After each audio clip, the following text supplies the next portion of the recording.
Noor was 10 years old, but life had already taught him lessons meant for grown men. Every morning, he woke up before sunrise, not because he wanted to, but because hunger didn't let him sleep. He would quietly sit beside his little sister Ira, watching her breathe, praying she wouldn't wake up asking for food.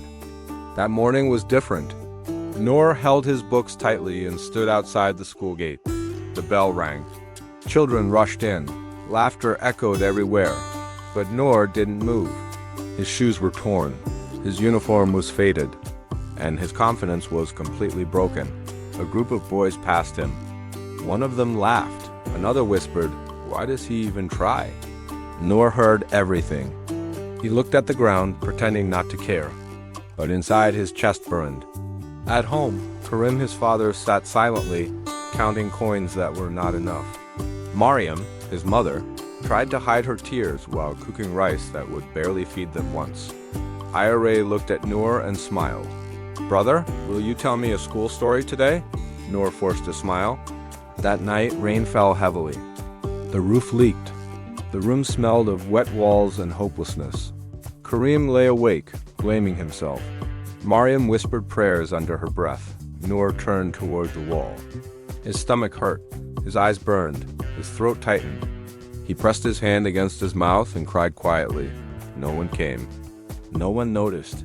Outside, the rain was louder than his pain, and that night, no one heard Noor's cry.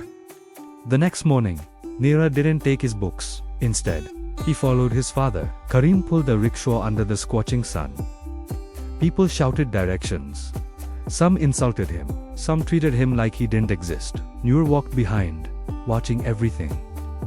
At one stop, a passenger refused to pay. He grabbed Karim's collar and shouted, "You poor people are all the same." People watched. No one intervened. Karim lowered his head. That moment, something inside Noor shattered. He clenched his fists. His heart screamed, but he stayed silent. Later, on the way home, Noor noticed a small injured dog lying beside the road. Cars passed. People ignored it. The dog cried. Noor stopped. Its pain looked familiar. He looked at his father and said softly, "Baba, it's crying, just like me." Karim froze. For the first time, he truly looked at his son.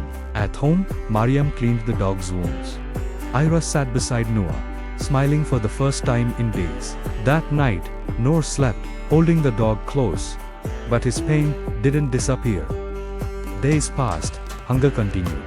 School felt farther away every day. One evening, Noor overheard neighbors mocking his family, calling his dreams useless. That night, Noor went outside alone. He looked at the stars and whispered, "Why does no one hear me?" Behind him, Karim stood silently. For the first time, Karim spoke with a broken voice. "I heard you today, but I wish I had heard you sooner." Noor didn't cry. He just looked at his father. That moment changed something. Because when a child cries for too long, silence becomes dangerous. But sometimes, pain becomes the beginning of strength. And Noor's journey had only just begun. Series cliffhanger: will Noor's pain destroy him, or will it shape the man he is destined to become?